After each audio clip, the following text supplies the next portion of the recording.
आज हम आपके सामने क्लास 7th का चैप्टर 1 के एमसीक्यू इस वीडियो में लेकर प्रस्तुत हुए हैं, जो कुछ इस प्रकार से है।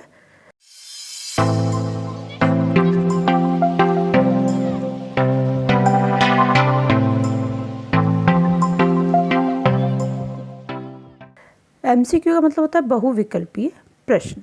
दिए गए विकल्पों में से निम्नलिखित प्रश्नों के सही उत्तर का चयन कीजिए। पहला क्वेश्चन है, हम पंछी उन्मुक्त गगन के पाठ के रचयिता कौन हैं? तो हम पंछी उन्मुक्त गगन के पाठ के रचयिता जो हैं वो आप अब इस क्वेश्चन का आंसर आप देंगे, क्योंकि आपके बुक में जो दिया है उसके अनुसार आप उसे कमेंट बॉक्स में डालें। पक्षी अपना मधुर गीत कब नहीं गा पाएंगे? ऑप्शंस दे रखे हैं। पिंजरे के बाहर रहकर, पिंजरे से उड़कर, पिंजरे के पास रहकर या पिंजरे में बंद होकर। तो पक्षी अपना मधुर गीत पिंजरे में बंद होकर नहीं गा पाएंगे। तो इसका आंसर होगा हमारा पिंजरे में बंद होकर। ये इसका आंसर है। नेक्स्ट क्वेश्चन दे रखा है, पक्षी कहाँ का जल पीना पसंद करते हैं? सागर का, बहती नदी एवं झरने का, पिंजरे में रखी कटोरी का या तालाब का? तो जो हमारे पक्षी होते हैं वो नेचुरल सोर्सेज जो होते हैं उन्हीं को ही पीना पसंद करते हैं, अतः इसका आंसर होगा बहती नदी एवं झरने का। नेक्स्ट क्वेश्चन दे रखा है आपका, पक्षी के लिए पिंजरे में रखी मैदा से बेहतर क्या है? तो ऑप्शन दे रखा है, आम का फल, जंगल के मीठे फल या नीम का फल या खेत के अनाज। जो आपकी कविता में क्वेश्चन दिए होते हैं, कविता के अनुसार अगर क्वेश्चन है तो आप कविता के ही क्वेश्चनों का आंसर दोगे जैसा उसमें से आंसर निकल रहा है। आप अलग से अपना कुछ भी दिमाग नहीं लगाओगे। इसका मतलब ये हुआ कि नीम का फल, क्योंकि नीम का उनका हम निबोरी खाना पसंद है, कड़वी, इसलिए नीम का फल उसमें आएगा। पक्षियों की अभिलाषा क्या है? आकाश की सीमा तक चढ़ने की, आकाश में गीत गाने की, मीठे फल खाने की या कनक कटोरी में भोजन करने की? पक्षी की जो अभिलाषा है वह क्या है? आकाश की सीमा तक उड़ने की। वो चाहते हैं कि उस क्षितिज तक, उस सीमा तक हम उड़ना चाहते हैं जिसका कोई अंत नहीं होता। नेक्स्ट क्वेश्चन दे रखा है, हम पंछी उन्मुक्त गगन के शीर्षक कविता से आपको क्या शिक्षा मिलती है? उन्मुक्त उड़ान भरने की, स्वतंत्रता का महत्व समझने की, क्षितिज देखने की या तारक अनार के दाने चुगने की?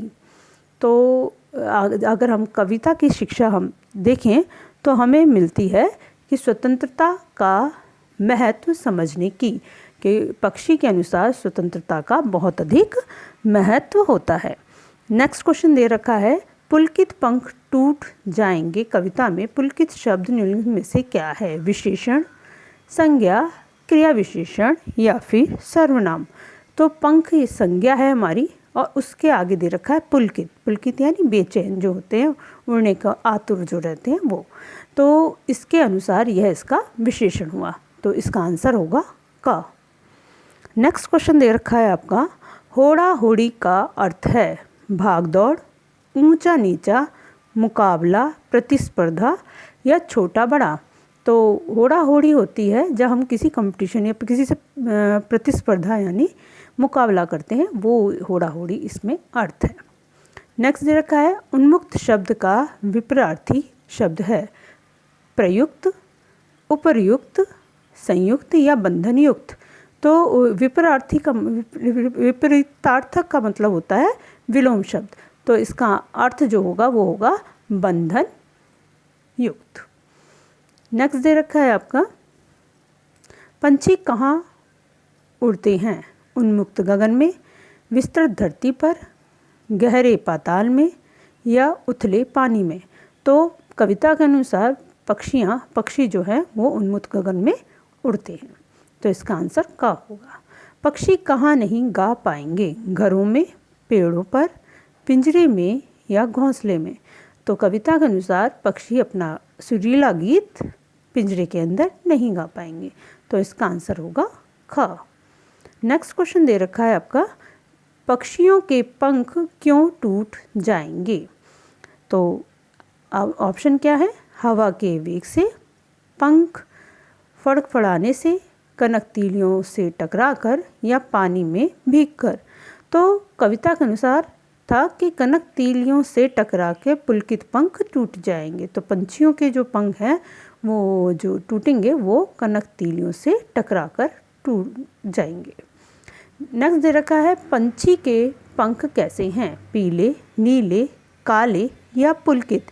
कविता के अनुसार पुलकित पंख का वर्णन किया गया है, इसीलिए इसका आंसर होगा पुलकित। नेक्स्ट क्वेश्चन दे रखा है आपका, क्या नहीं होने पर भी पक्षी आज़ादी चाहते हैं? नीड़, पहले दोनों, टहनी का आश्रय या इनमें से कोई नहीं। तो इसमें पूछा गया नीड़ या टहनी का आश्रय, ये दोनों आपके पहले दोनों हैं या इनमें से कोई नहीं। तो वो कह रहे नीड़ ना दो चाहे टहनी का, ये वर्ड उन्होंने यूज़ करा है, तो यहाँ पर आएगा नीड़।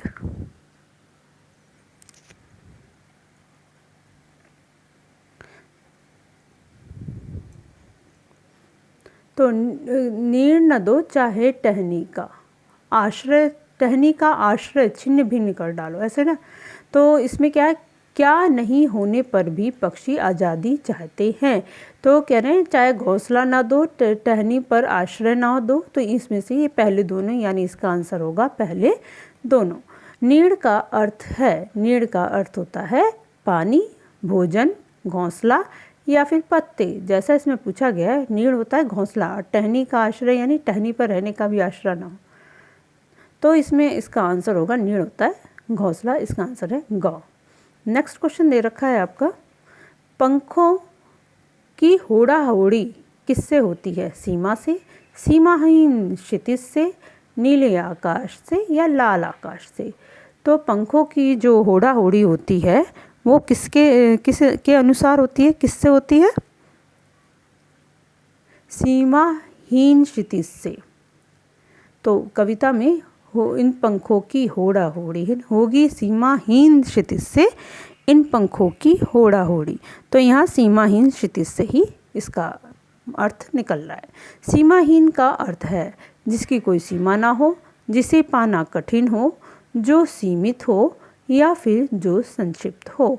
तो जिसकी कोई सीमा ना हो, सीमाहीन, सीमा मतलब जो बॉर्डर, और हीन यानी ख़त्म हो जाना है ना, कम होना, ख़त्म हो जाना।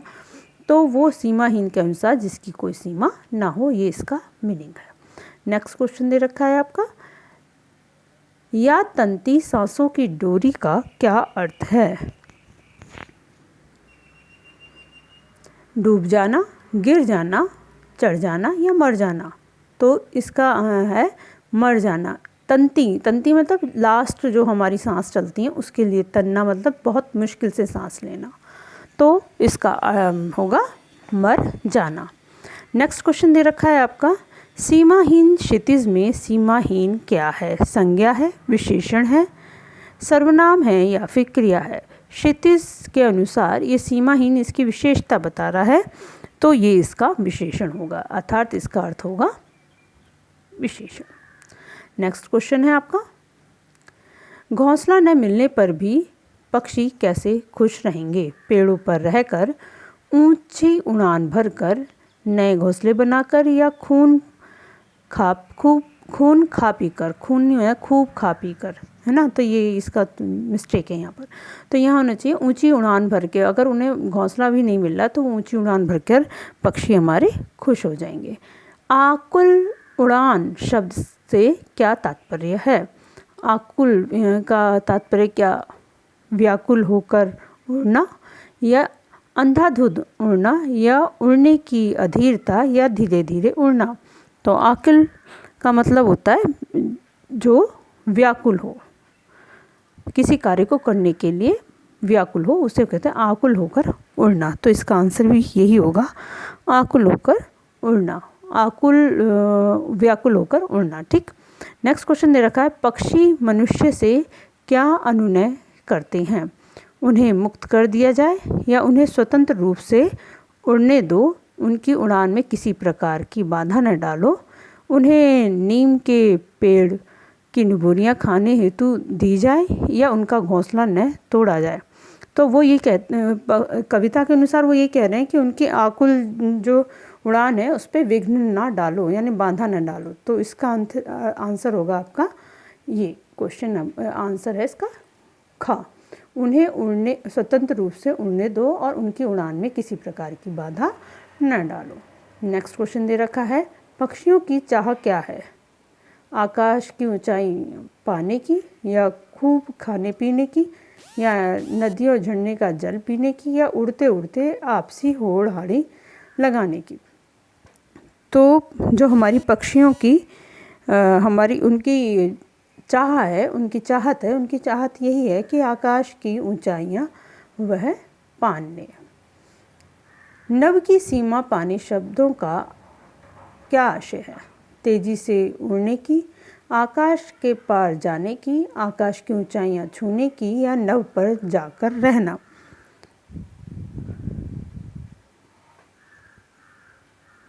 नभ की सीमा पाने शब्द का आशय क्या है?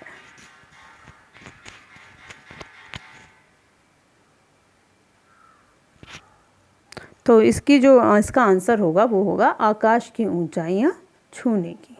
नभ की सीमा पाना यानी आकाश की ऊंचाइयां छूने की। लाल किरणों की सी चोंच से क्या तात्पर्य है? लाल चोंच सूर्य की किरणों जैसी लंबाई लिए चोंच, या जैसी सूर्य की किरणें लालिमा लिए होती हैं वैसे ही उनकी चोंच भी लाल होती है, या इनमें से कोई नहीं। उन्होंने कहा है लाल किरण, जो सूरज की जो लाल किरण है, की सी चोंच मतलब जो किरणें होती हैं वो सूर्य से स्टार्ट होती हैं और पूरे आसमान में फैल जाती हैं, तो सीधी उनकी जो लंबाइयाँ होती हैं वो पूरे में फैलती हैं, तो वही वो इस चीज़ को बोल रहे हैं। तो इसका अर्थ होगा सूर्य की किरणों जैसी लंबाई लिए चोंच। अनार दाने किसके प्रतीक हैं? अनार के दोनों रूप आसमान के तारे, रूपी आसमान के तारे, अनार के दानों रूपी आसमान के तारे, या बड़े अनार के दाने, या फिर लाल अनार के दाने, या फिर छोटे अनार के दाने।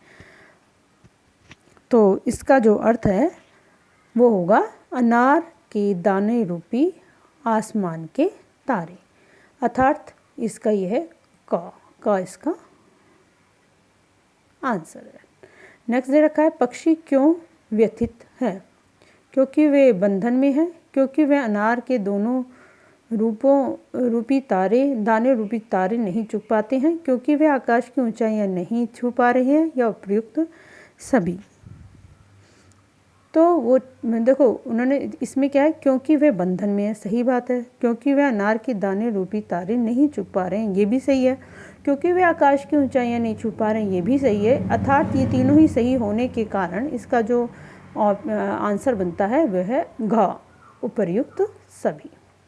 नेक्स्ट आपका दे रखा है, रात दिन समास का कौन सा भेद है? रात और दिन अगर शब्द कोई आता है तो समास का कौन सा उसका काइंड्स भेद होगा? तो हमने अपनी जो पुस्तक में पढ़ा है उसके अनुसार ये द्वंद्व समास ही होगा, क्योंकि तत्पुरुष और द्विगु समास कर्मधारय समास हमने पढ़ा ही नहीं है, और ये हमने पढ़ा है रात दिन द्वंद्व समास है। तन्मन में द्वंद्व समास है, इसका विग्रह रूप लिखो। तो हम अगर द्वंद्व समास को विग्रह करते हैं तो किस तरह से लिखते हैं? तो उसके बीच में हम और लगाते हैं। तन वह मन, ये गलत है। तन का मन, ये भी गलत है। तन और मन, ये सही है। या ये सभी तो हो ही नहीं सकते, तो इसका आंसर होगा गा, तन और मन। नेक्स्ट दे रखा है, स्वर्ण श्रृंखला में रेखांकित शब्द है। तो जो स्वर्ण है, रेखांकित शब्द हमारा कौन सा देखा है? स्वर्ण। तो ये संज्ञा है, सर्वनाम है, क्रिया है, या फिर विशेषण है। क्योंकि श्रृंखला हमारी की संज्ञा में आया तो श्रृंखला का विशेषता बताने के कारण ये है स्वर्ण श्रृंखला, यानी सोने की श्रृंखला। तो इसका जो होगा वो व्याकरण अनुसार वह विशेषण होगा, क्योंकि संज्ञा की विशेषता बता रहा है, तो ये होगा विशेषण। तारक अनार में विशेषण शब्द है। तारक अनार, अनार, या ये सभी। तो जिस तरह से हमने ऊपर पढ़ा, स्वर्ण श्रृंखला में श्रृंखला से आगे स्वर्ण लगा हुआ है, तो वो कौन सा है? विशेषण शब्द है। अतः इसके अनुसार अगर तारक अनार में भी अगर हम विशेषण छाटेंगे तो तारक ही, अनार जो है तारे के समान दिखा रहे हैं, तो तारक इसका विशेषण शब्द है, तो इसका आंसर होगा का। नेक्स्ट दे रखा है द्वंद्व समास का इसमें से उदाहरण है दूध दही, दूध और दही, पानी पानी या रोटी रोटी। तो पानी पानी तो नहीं होगा, क्योंकि हमारे द्वंद्व समास की विशेषता होती है कि वो हमेशा विपरार्थी होते हैं, यानी उल्टे होते हैं। तो दूध और दही ही इसका सही आंसर है। पानी पानी एक जैसा वर्ड है, दूध और दही इसका विग्रह रूप है दूध दही का, रोटी और वोटी रोटी वोटी ये तो एक रिमिंग वर्ड्स बोल सकते हैं इनको, लेकिन दूध और दही इसका द्वंद्व समास में अपोजिट भी है और उसी के अनुसार इसका ये आंसर है। इस प्रकार से इस के जो हमारे एमसीक्यू हैं वो समाप्त हो गया। नेक्स्ट चैप्टर के एमसीक्यू हम नेक्स्ट वीडियो में लेकर प्रस्तुत होंगे। इसके लिए चैनल को लाइक करें, शेयर ज़रूर करें, जिससे कि जिन बच्चों को इसकी ज़रूरत है उन्हें वो मिल सके और अपने एग्ज़ाम में अच्छे नंबर ला सके वो।